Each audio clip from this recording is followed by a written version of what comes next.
l'administration publique. Et le dernier point qui est aussi important, c'est le suivi de l'Afrique et de la République démocratique du Congo au travers la promotion du dialogue entre les générations. Avec nous. Alors les groupes qui restent, les rapporteurs qui restent, s'il vous plaît Jean-Marc, donnez-leur le micro pour que nous allions vite. On va prendre les valeurs démocratiques, surtout ce pilier.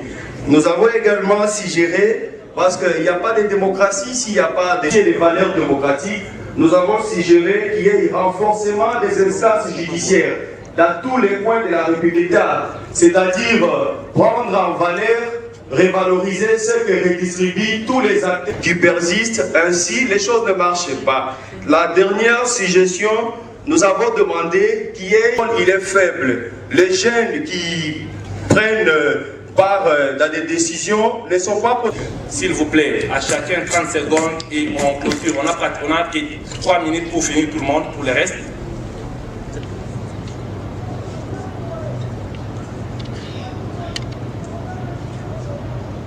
Madame. Nous avons fait la combinaison, nous avons fait la mise en commun de ce que chaque sous-groupe avait regroupé. Martelé, c'est le programme de suivi de l'éducation civique et morale.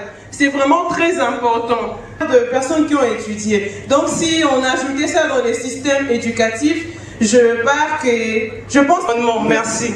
Merci beaucoup. J'espère que le point a été déjà dit. On continue.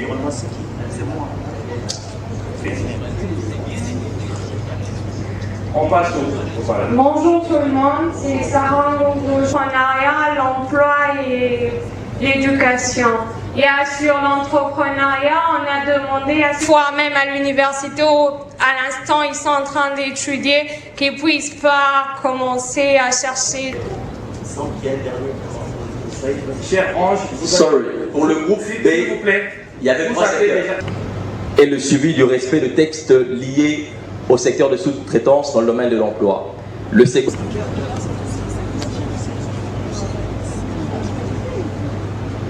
Merci beaucoup de la parole. Je suis Trésor. Le début des travaux à Carrefour, c'était au centre Caritas, avec nos 5 thématiques qui sont la thématique de démocratie, bonne gouvernance, lutte contre la corruption.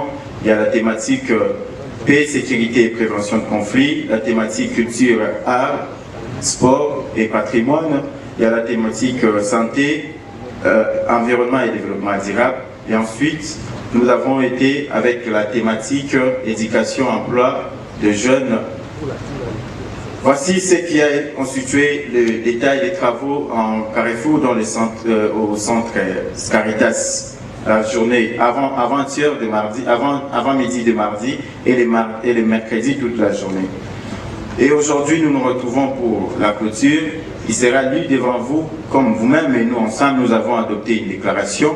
Derrière la déclaration officielle qui a été amendée ici tout de suite, il y a tout un travail de la feuille de route pour la suite des dialogues intergénérationnels. La suite des dialogues intergénérationnels, c'est la partie des suivis et la mise en œuvre des assises et des conclusions ici des dialogues intergénérationnels.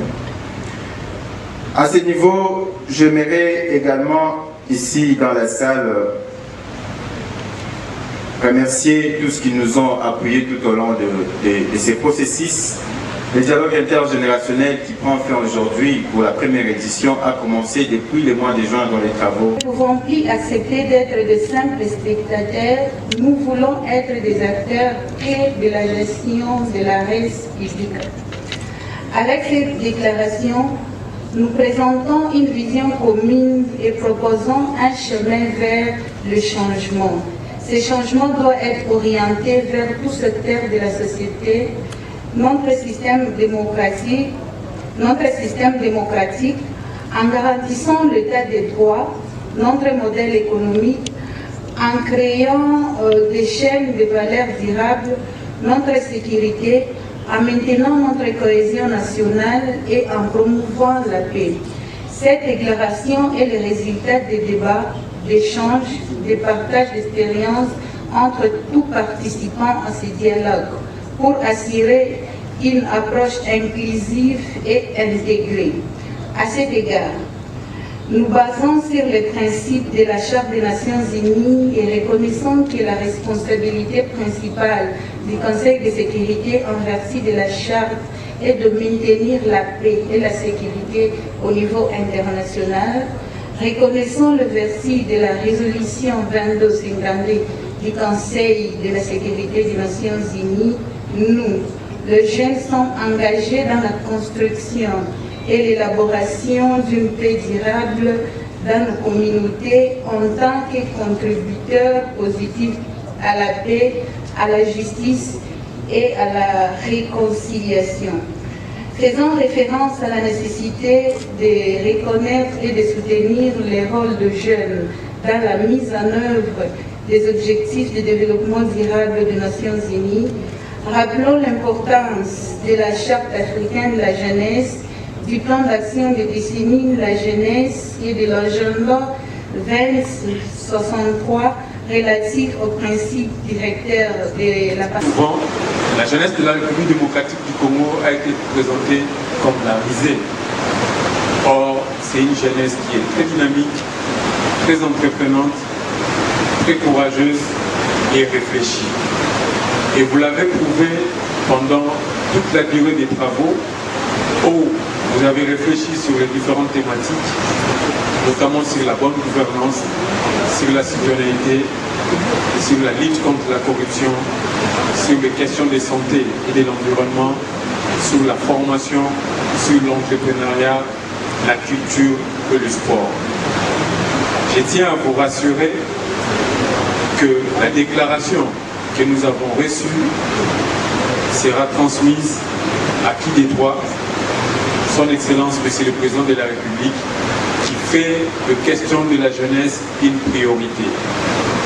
Et je vous rassure aussi que la plupart des préoccupations posées trouvent déjà de réponses dans sa vision et dans le programme du gouvernement conduit par Son Excellence, Monsieur le Premier ministre Jean-Michel Sama Kondé. Pour ce qui est des questions de la citoyenneté,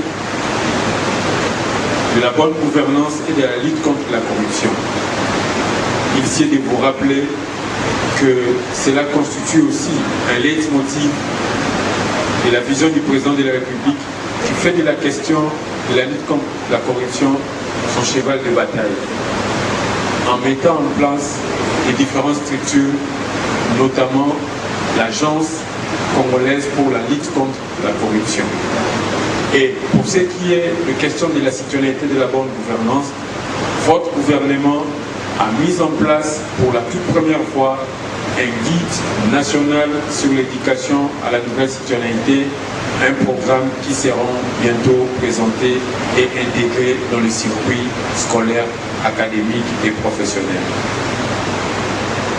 Sur les différentes préoccupations qui ont trait à l'emploi et à l'entrepreneuriat des jeunes, je tiens à vous rappeler que le président de la République a mis en place le programme PADEM-PME qui finance les jeunes à l'hauteur de 100 millions de dollars dans leurs différents projets d'entrepreneuriat.